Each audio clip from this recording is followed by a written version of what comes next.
ठीक है, अभिषेक जी भी मेरे साथ हैं। तो अभिषेक जी, बजट पेश हुआ, उसके बाद प्रधानमंत्री का संबोधन हुआ और उस संबोधन में कई बातें प्रधानमंत्री ने कही, लेकिन एक बात कही कि ये आर्थिक विकास की नई गति है और नई गति को निरंतरता, कंसिस्टेंसी मिलती हुई नजर आ रही है। बतौर इकोनॉमिस्ट आपका एनालिसिस क्या कहता है सर आज के इस बजट के बाद और पीएम के स्टेटमेंट के बाद?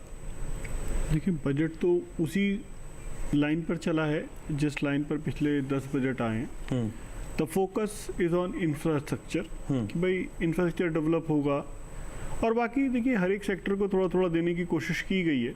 जैसे एग्रीकल्चर को कुछ दिया, वुमेन्स को कुछ दिया, ये थीम भी था इस बजट का। कुछ यूथ को दिया, मैन्युफैक्चरिंग सेक्टर को भी एक बेनिफिट दिया कि आप फ्रेश यूथ को अगर हायर करते हैं तो आपको 50,000 रुपीज़ तक आपको मिल जाएंगे, वो भी 3 इंस्टॉलमेंट में है। बहुत सारी कंडीशंस हैं। तो कोशिश तो बहुत सारी थी, लेकिन एक मेजर चीज़ जो इस बजट में, जो पिछले 10 सालों के बजट को इससे अलग कर रही थी, वो ये थी कि पिछले 10 सालों के बजट जो थे वो बीजेपी के बजट थे। ये बजट जो आया है, ये एनडीए का बजट आया है। थोड़ा सा इसमें वो छाप एनडीए वाली साफ दिखाई दी, पर कुल मिलाकर अगर इसको देखा जाए तो सिर्फ इनकम टैक्स के प्रोविजंस को अगर छोड़ दें तो ये बजट एक ठीक बजट है। और जो ये पिछले सालों से जो चाह रहे थे करना या जो करने की कोशिश कर रहे हैं, उसी दिशा में ये आगे बढ़ता हुआ है। तो कोई, और जहाँ तक जीएसटी के प्रोविजंस का सवाल है जी, वहाँ तो जो एक्सपेक्टेशन थी वो सारी पूरी हुई, जितनी उम्मीदें थी और जो जीएसटी काउंसिल की रिकमेंडेशंस थी वो सारी एज इट इज पूरी हुई। तो कुल मिलाकर देखिए, जहाँ तक टैक्सेशन की बात है, जीएसटी में आदमी खुश है, इनकम टैक्स में दुखी है, और बाकी ये बैलेंस बजट है, जैसे चलता आ रहा था वैसे ही चला है। सर, इनकम टैक्स में एग्जैक्टली हुआ क्या, समझाइए ना मुझको। आपकी हमेशा खराब बातों की तरफ ध्यान क्यों? नहीं सर, मैं सारी बातों को पूछता हूँ। हाँ, देखिए, इनकम टैक्स में कई, और मैं समझाने के लिए बुलाया ना सर आपको, आप अच्छे से समझा पाएंगे मेरे व्यूवर्स को और मुझको। देखिए, इनकम टैक्स में कई सारी चीजें हो गई।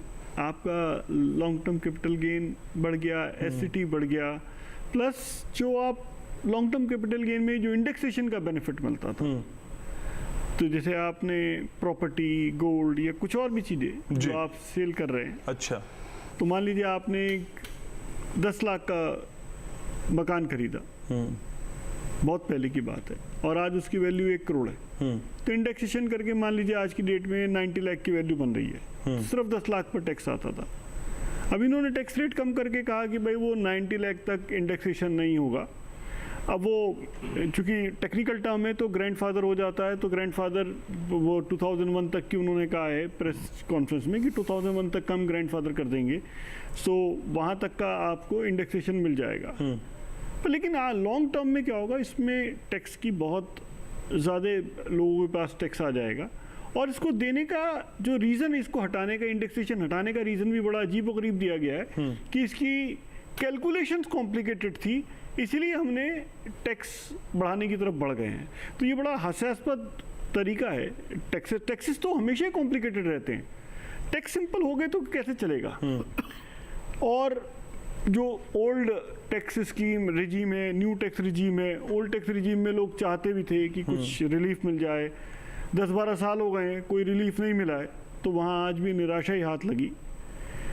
लेकिन न्यू टैक्स रिजीम में 2 बेनिफिट्स दिए गए, स्टैंडर्ड डिडक्शन बढ़ा दी, 50,000 से 75,000 कर दिया, ठीक है, और भाई 7 लाख कर दिया, पहले 6 लाख थी बेसिक, और फैमिली पेंशन्स पर भी रिलीफ दिया, जिसमें कि उन्होंने खुद ही कहा है कि भाई 17,500 रुपीज़ पर पर्सन मैक्सिमम बच सकता है।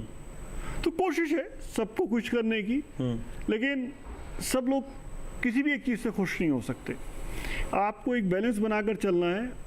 ये अगर बीजेपी का बजट होता तो शायद उनके लिए ज़्यादा आसान होता बाकी चीज़ों को साधना, लेकिन ठीक है, ये एक समस्या नहीं है। दबे हुए शब्दों में बड़ी चुनौतियों का जिक्र अभिषेक जी आप कर रहे हैं, वो सरकार सर उसके बारे में बता पाएंगे सही से।